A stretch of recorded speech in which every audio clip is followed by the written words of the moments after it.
तुम्हीही आम्हाला खूप चांगले कार्यकर्ते दिले। एकनाथ शिंदेंच्या नेतृत्वाखाली बाळासाहेबांच्या मुशीत तयार झालेले कार्यकर्ते तुम्ही आम्हाला दिले नाहीत, ते तुम्हाला टिकवता आले नाहीत। उद्धव ठाकरेंच्या दानवेंवरील प्रतिक्रियेला प्रवीण दरेकरांचं प्रत्युत्तर। तुम्ही पण खूप चांगले कार्यकर्ते दिलेत। हे शिवसेनेतले एकनाथराव शिंदे साहेबांच्या नेतृत्वाखाली बाळासाहेबांच्या मुशीत तयार झालेले कार्यकर्ते तुम्ही दिले नाहीत। परिणय फुकेंकडून फडणवीसांची सर्व देवांशी तुलना। फडणवीस प्रभू श्रीरामांसारखे चारित्र्यवान तर श्रीकृष्णासारखी चातुर्य बुद्धी फुकेंचं विधान। मी फडणवीस साहेबांचं एकच सांगतो की प्रभू श्रीरामासारखा चारित्र्य असणार, श्रीकृष्णासारखे चातुर्य बुद्धी असणारे, सूर्यासारखा तेज असणारे, चंद्रासारखा शीतल असणारे असे एक नेते आपल्याला महाराष्ट्राला लाभले आहे। मंगळसूत्र चोराला वेड्या घाला। आमदार गोपीचंद पडळकरांविरोधात राष्ट्रवादी काँग्रेस शरद पवार पक्षाचे ठाण्यातले कार्यकर्त्यांनी आंदोलन केलेलं आहे। अकोल्यात एमडी ड्रग्ज तस्करीचा प्रकार समोर। लाखोंचे एमडी ड्रग्ज जप्त। 3,50,000चं 46 ग्रॅम एमडी ड्रग्ज जप्त करण्यात आलं। उत्तर प्रदेशच्या कानपूरमधून अपहरण केलेल्या आंतरराष्ट्रीय ड्रग्ज माफिया साजिद इलेक्ट्रॉनिकवाल्याची सुटका। 50 लाखांच्या खंडणीसाठी साजिदचं अपहरण करण्यात आलं होतं। 7 आरोपींना अटक। पुण्याच्या चाकणमध्ये खासगी बसची एसटी बसला धडक। अपघातात खासगी बसमधील 11 जण जखमी।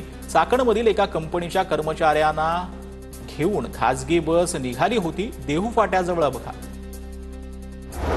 जळगावच्या अमळनेरमध्ये भांडे वाटप प्रक्रिया थांबवल्यानं महिला बांधकाम कामगार आक्रमक। कामगार महिलांनी राष्ट्रीय महामार्ग रोखला। एशियन कुस्ती स्पर्धेतील ब्रॉन्झ पदक विजेती आश्लेषा बागडेचा सोलापूरच्या करमाळ्यातील विहाळमध्ये सत्कार। विहाळ ग्रामस्थांकडून आश्लेषा बागडेचा सन्मान।